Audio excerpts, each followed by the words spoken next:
Bienvenue dans notre série Astuces de code Python pour la mise en production en data science.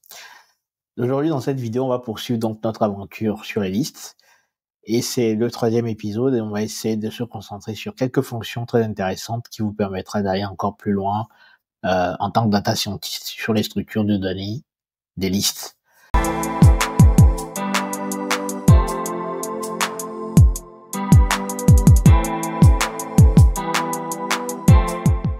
De ces projets data IA. Il s'agit essentiellement d'astuces de code Python pour la mise en production en data science. Il s'agit de mindset pour réussir dans data science et enfin de stratégie en data ou en IA.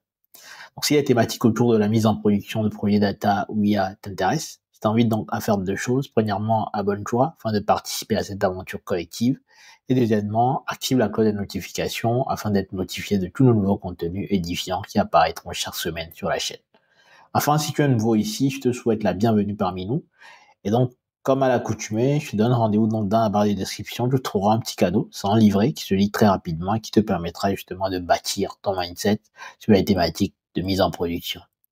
Revenons donc au sujet du jour. Aujourd'hui, on va voir quelques fonctions intéressantes qui te permettront, en tant que data scientist, de pouvoir faire des choses intéressantes et d'aller un peu plus loin sur les listes et d'être un peu plus serein quand tu travailles avec ces structures de données. Pour ça, on a la première méthode, donc qui s'appelle Any. Donc Any, c'est une méthode qui permet de vérifier si un élément dans une liste est vrai ou pas. Ok, si une condition donnée sur un élément est vraie, et dans ce cas-là, il va nous retourner une valeur booléenne. Ok. Donc ici, en l'occurrence, que fait cet exemple-là? Tout d'abord, on va décomposer pour permettre à ce que vous compreniez exactement ce qui est fait ici. Donc, si je fais test, donc je définis donc test qui est une chaîne de caractères ici, A, B, C, D, E, avec comme particularité E qui est en majuscule, ok? Donc là, on a test qui est défini là. Si je fais test.upper, on avait vu la fonction upper qui permet de transformer du coup toute une chaîne en majuscule, ok? Donc ici, à l'intérieur, on fait ce qu'on appelle une liste compréhension, ok? Une liste compréhension. On reviendra sur cet aspect-là plus tard dans cette série, lorsqu'on sera au niveau des boucles, ok? Mais ici, l'idée, en fait, c'est de vous permettre de pouvoir faire des vérifications sur des éléments de chaque liste, ok? Donc, ce qu'on peut faire ici, c'est qu'une fois qu'on a vu donc que le upper permet du coup de transformer des nombres en majuscules, on comprend très bien que ici, ce qu'on essaie de faire, c'est de voir si un élément, ok, parmi ces éléments-là, est bien majuscule ou pas. Donc le isUpper permet justement de traquer si un élément, du coup, de ce test, en fait, est bien majuscule ou pas. Ok? Et donc, le forcer inText, en fait, va itérer sur toutes ces valeurs-là. Et puis le c.isUpper va venir s'appliquer pour voir à chaque fois si on est en présence d'un élément majuscule ou pas. Donc ici, en l'occurrence, est-ce que le A est majuscule? Non. Est-ce que le B est majuscule? Non. Est-ce que le C est majuscule? Non. Est-ce que le D est majuscule? Non. Est-ce que le grand E est majuscule? Oui. Et donc, ça va nous renvoyer true ici. Voilà comment vous pouvez utiliser Any pour vérifier si une condition sur un élément dans votre liste est bien vérifiée ou pas. Ensuite, on a la méthode all qui, un peu dans le même contexte, va permettre de vérifier si tous les éléments d'un itérable, donc tous les éléments d'une liste, sont des chaînes. Et donc, si vous utilisez en combinaison all avec insistance, vous pouvez donc vérifier si tous les éléments de l'itérable, justement, est une chaîne ou pas. Donc ici, on refait à peu près le même process qu'on a fait tout à l'heure. Donc, on va itérer pour chaque item appartenant à cette liste-là. Et donc, sur cet item-là, on va venir appliquer, en fait, du coup, cette fonction isInstance, l'item. Et donc, ensuite, on lui donne, en fait, la structure, donc, qui est le string ici. Ok, est-ce que c'est une string, une chaîne de caractères? Donc à chaque fois qu'on va passer donc sur chaque item de la liste, on va venir appliquer cette fonction qui permet de vérifier si un élément du coup est une chaîne de caractères ou pas.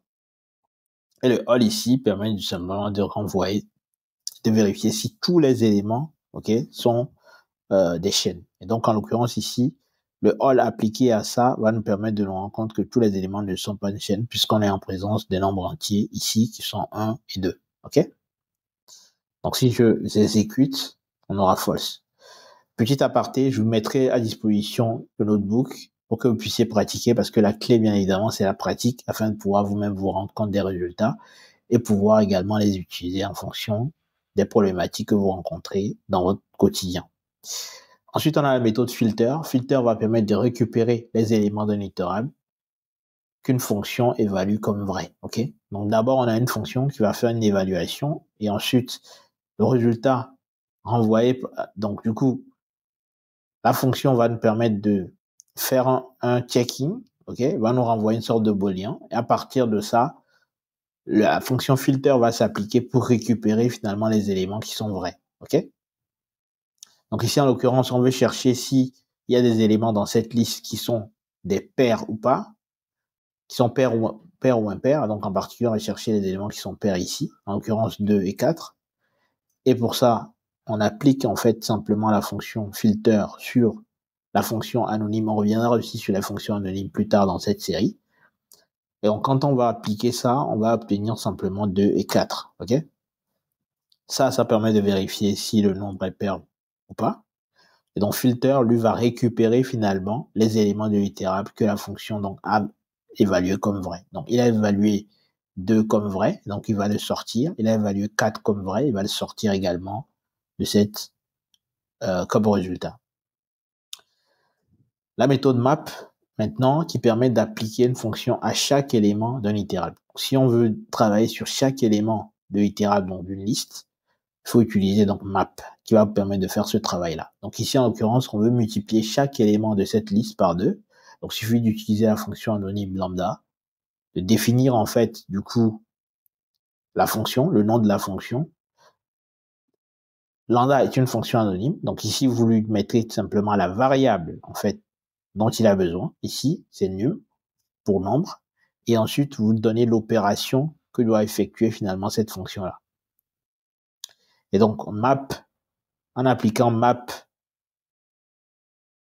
de cette fonction sur la liste, du coup, on va venir obtenir le résultat qu'il est en droit d'obtenir. Donc, la syntaxe pour une fonction anonyme, on reviendra là-dessus, je l'ai dit, mais la syntaxe, c'est simple. Hein. Vous mettez lambda ici, vous mettez, du coup, la variable en question là, et puis, la fonction, donc, du coup, ce que vous demandez à ce que la fonction puisse faire, donc, l'exécution de la fonction, les instructions de la fonction, vous le mettez simplement à la suite. OK? Et ensuite, en appliquant map, vous obtiendrez les résultats. Liste permet de récupérer les éléments simplement dans une liste. Donc, vous voyez ici, comme résultat, on a 2 qui multiplié par 1, ça fait 2. 2 fois 2, 4. 2 fois 3, 6. 2 fois 4, 8. 2 fois 5, 10. OK? La sortie attendue. Ensuite, on a la méthode sort qui permet de trier une liste de tuples par premier ou deuxième élément. Donc, comme vous le voyez ici, on va faire exactement la même chose en appliquant la fonction lambda.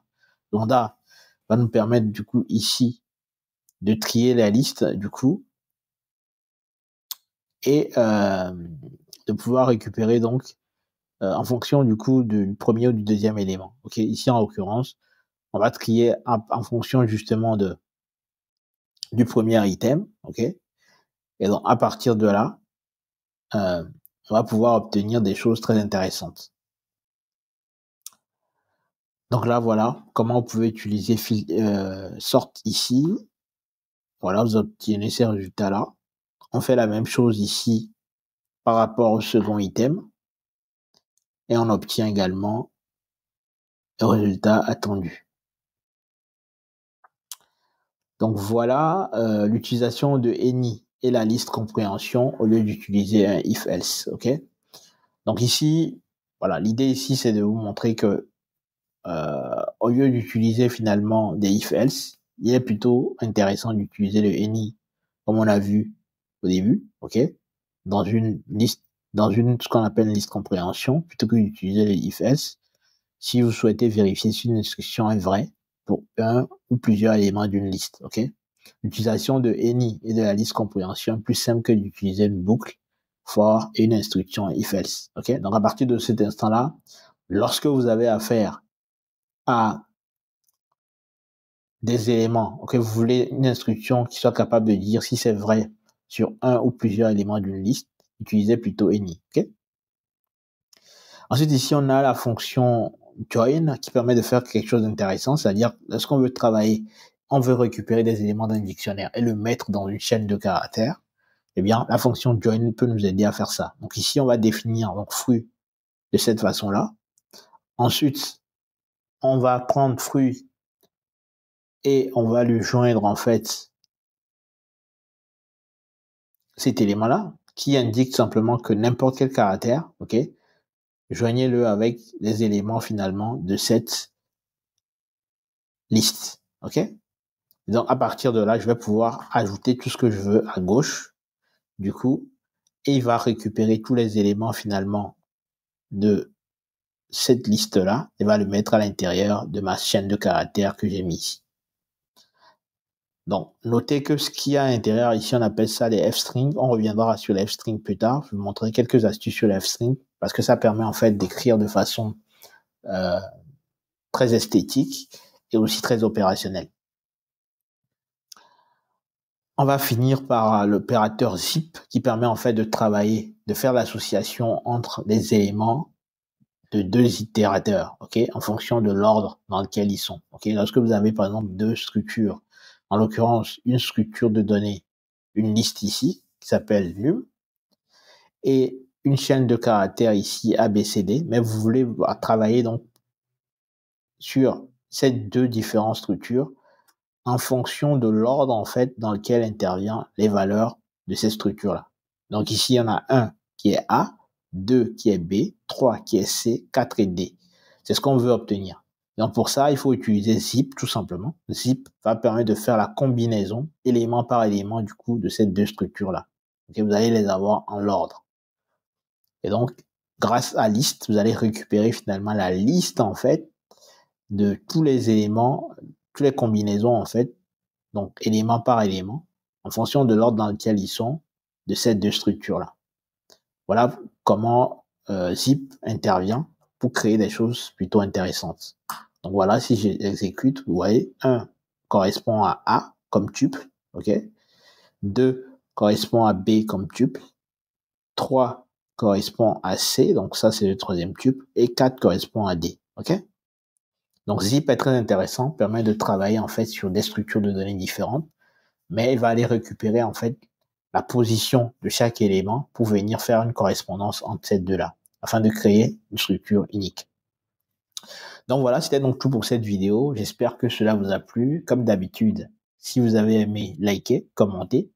Il ne s'agit pas de moi vers vous, il s'agit d'une communauté qu'on est en train de bâtir, de data scientists autonomes dans la mise en production de leurs projets, grâce justement à la maîtrise de Python et des astuces bien indiquées et adaptées en data science. Donc si vous avez aimé ce contenu, likez, partagez afin qu'un maximum de data scientists puissent en profiter. D'ici là, portez-vous bien. Je vous donne rendez-vous donc très prochainement pour un nouveau contenu tout aussi édifiant. Salut!